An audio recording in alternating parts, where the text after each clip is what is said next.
How's it going, Dolphin fans? It's your boy Dillon, and I'm back with you again, and I'm bringing you another Dolphins with Dillon quick hit.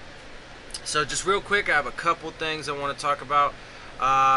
Real fast, there's this article by Palm Beach Post. It's the breakdown of Reshad Jones, and they called it "Miami Dolphins Can't Afford to Waste the Reshad Jones Years," which is totally right. Height, weight, 6'1", 223, from Georgia. That's his college, age 30, ninth season, all with Dolphins, 5th round pick in 2010, has a 5-year, $60 million contract that runs through 2022, 29th out of 120 Pro Football Focus rank. Last year's stats: had 122 tackles to lead all NFL safeties, 2 interceptions, 3 fumble recoveries. Notable moments: return fumble recovery, 38 yards for touchdown versus Titans. Intercepted pass by Falcons Matt Ryan with 47 seconds remaining to seal comeback win. Return fumble recovery, 14 yards for touchdown versus Patriots. Straight talk: Jones turned 30 in the offseason, hitting a milestone that often gets people wondering how much more players have left to give to this game. To anyone who has watched Jones, it's obvious he has been one of the Dolphins' best draft picks in recent years, steadily improving his physical style until reaching Pro Bowl status. So now, maybe the question shouldn't be what more Reshad Jones can give the Dolphins, but what they can give him. Believe it or not, after 110 games and 664 tackles, Jones has never appeared in a playoff game. The one season the Dolphins reached the playoffs since he arrived 2016, was when he missed all but 6 games because of a rotator cuff injury. Old-time fans can recall when the question was whether the Dolphins were wasting the Marino years. Current fans might ask the same questions about the Jones-Cameron Wake years. For his part, Jones remains as loyal to the club as you could ask. "I definitely would like to retire a Dolphin," he said in May. "I've been here 9 years. My family's here. I don't want to go anywhere at this point. 9 years in with the same team, that's kind of rare," which it is these days with free agency and the way everything's structured, the cap structure. And anyway, he said he loves not only the Dolphins but the fans in Miami itself. He'd be honored if someday he sees his name on the Dolphins honor roll at Hard Rock Stadium. Just don't get the idea he's already eyeing a rocking chair. His 122 tackles last year ranked 12th among all NFL players and first among safeties. And if things go according to plan in 2018, he'll be surrounded by more talent at safety than ever, with TJ McDonald playing a full season and first-round pick Minkah Fitzpatrick adding versatility and youth, although Jones says he isn't short of that either. "I still feel 18, man," Jones said. "I still feel like I've got a lot of ball left ahead of me." The day after the 2017 season ended, Jones was understandably frustrated, saying something needs to change, but not specifying what. By the spring, with free agent signees and draft picks having arrived, he sounded more upbeat. "There's been a lot of change around here," he said. "The culture feels a little bit different. It feels better. I just think we're headed in the right direction." Prospects for 18. This is as simple as it gets. In the most recent full seasons he played, Jones had 135 and 122 tackles, was chosen for the Pro Bowl both years, and made about as many, but maybe more, game-changing plays as anyone on defense. So what does Jones need to do in 2018? "Just be consistent and be the same guy I've been the past 9 years, he said. The Dolphins would gladly take it. Without a doubt. Without a doubt. Alright, moving on. Here is another one, and this is touching on a little bit from yesterday. My little special report, going into that a bit more. This is a report by Bleacher Report. "Players aren't planning to lose culture war with NFL and Trump without a fight." Which, by the way, apparently after talks between the NFL and NFLPA, they've agreed to a standstill at the moment, which means all policies regarding the NFL, or with the regarding the anthem, will be frozen, will not be put in place. There will be no new policies until they can continue talks. Alright, Tennessee Titans defensive lineman Jurrell Casey announced this week that he will protest during the National Anthem this season. It's a brave and patriotic move that will likely become another symbolic mortar round in the culture war between the NFL and President Donald Trump. Yet there is more to this story, possibly a lot more. 2 players told Bleacher Report they don't expect Casey to be alone. The players, who asked not to be identified due to fear of reprisal from Trump and his supporters, believe there could be at least a half-dozen players across the league who could join Casey in protest, which will hopefully be Kenny Stills and our entire fucking team, frankly. In the end, it's unknown if 6 players, a dozen or only a few, will join Casey.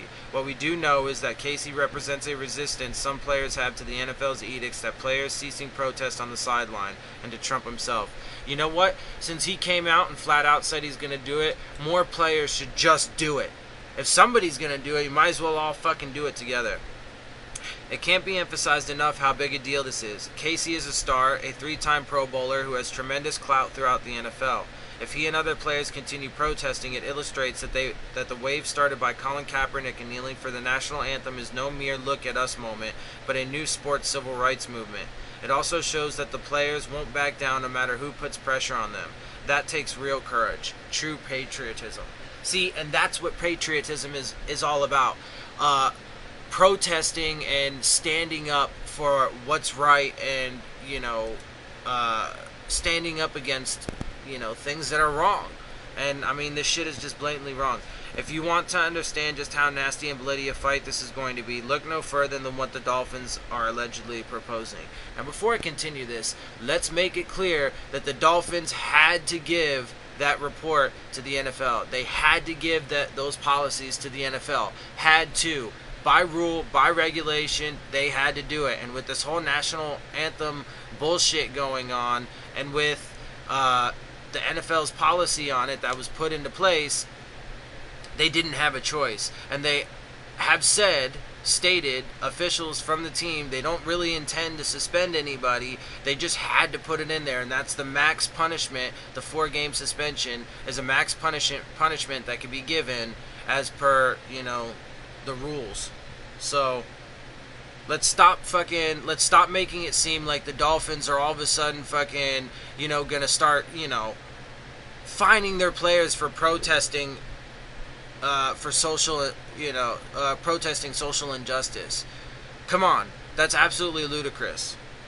Especially since the fucking owner of the Dolphins has the, the Rise Initiative. The, oh man, I can't fucking think of it right now. What it stands for? Ross. What is it? Ross. I want to say it's Ross Initiative for Sports Equality, something like that. Anyway, it's crazy. The Associated Press reported on Thursday that the Dolphins might suspend players for protesting during the anthem. Nope. If true, not only would such a policy lead to massive anger from players around the sport, it would also mark, quite frankly, one of the lowest points in the history of NFL labor relations. Less than a year after making a big show of standing in solidarity with players on the sidelines, the owners would be daring their own players to try it again. Don't think those players would accept that idea happily. That's a Jerry Jones tactic. Jerry Jones would do some shit like that, because he's fucking, he's a Trump buddy. But, Stephen Ross is not going to do that. And it just sucks for the Dolphins, because since they were one of the first teams that reported to camp, and they have to issue these disciplinary policies to the league before then, well, they were the ones that fucking got put under the microscope. And, it was, I think reports were saying 5 hours after, this supposed policy came out, that, the NFL policy got put on freeze. So it's kind of unlucky for them. But, every team is going to have to do this. Even with this shit on freeze, I mean, unless they come to a, decision within the next few days, all the rest of the teams are still going to have to give their policies to the league, because it's a pending rule. It's a pending rule. It's a rule that's technically in effect, but is now suspended temporarily. So, I mean, the rest of the teams are going to have to do it still. Unless they completely decide that the national anthem policy is, getting reversed, rebuked, and taken out of there. Then it would really be unfortunate for the Dolphins, but then they could just remove the fucking policy that they have. Okay, what it means in the short term is also clear. The NFL's ban on protesting during the national anthem continues to backfire, and the brawl between the NFL and the president, started by the president, is guaranteed to continue, which is absolutely true. Trump has turned the NFL into a political prop, and he will probably keep doing that through the midterm elections. With that as a backdrop, the rhetoric from the White House is likely to become even nastier than it has been. Already, the president has all but labeled players as un-American. In 2017, Trump tweeted that kneeling players showed total disrespect for our great country. Later, while speaking of those players, Trump said the NFL owners should get that son of a bitch off the field.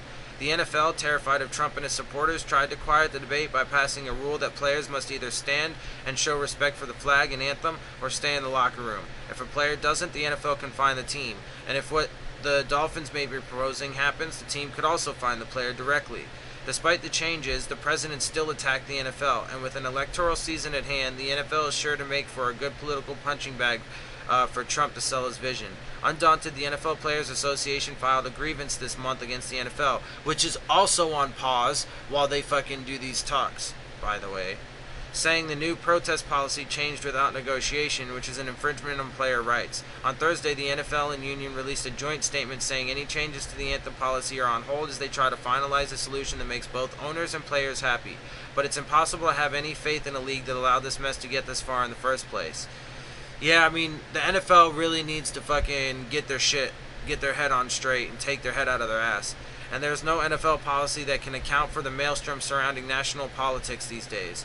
This part of the culture war is going to be fought, and there's no amount of appeasement from the NFL that can stop it. This is the backdrop that Casey and potentially other NFL players will find themselves in. I'm going to take a fine this year. Why not? Casey told CNN's Motez Bashara. I'm going to protest during the flag. That's what I'm going to say now. I ain't going to let them stop me from doing what I want to do. If they want to have these battles between players and organizations, this is the way it's going to be. And he absolutely is right, and he absolutely should, and that's why other players should definitely fucking join in. And I really hope that K Stills does. I hope our whole fucking team does. Jesus. Overlooked in Casey's statement is part of what is driving the players to keep up the fight, that they are disturbed by the NFL's new protest rules. Around the NFL, guys are definitely not happy about it, Casey said. I feel it's not right. I don't think it was a good decision from the NFL to come up with that ruling, but they have their reasons for what they've done. In many ways, Casey is the perfect player to lead this fight against the NFL and Trump. He's immensely popular and respected among the players. He is one of the true leaders in the sport and the kind of presence players need to keep fighting the league and the President of the United States for the right to express their feelings peacefully, and he may not be alone. Whew. Oh, and by the way, if I haven't mentioned it, Danny Amendola is still going to be suspended for our game against them in Foxborough, the 4th game of the year. Alright guys, well that's going to be it for my quick hit for today. If you like it, be sure to share it, comment, and subscribe. And I'll see you again soon.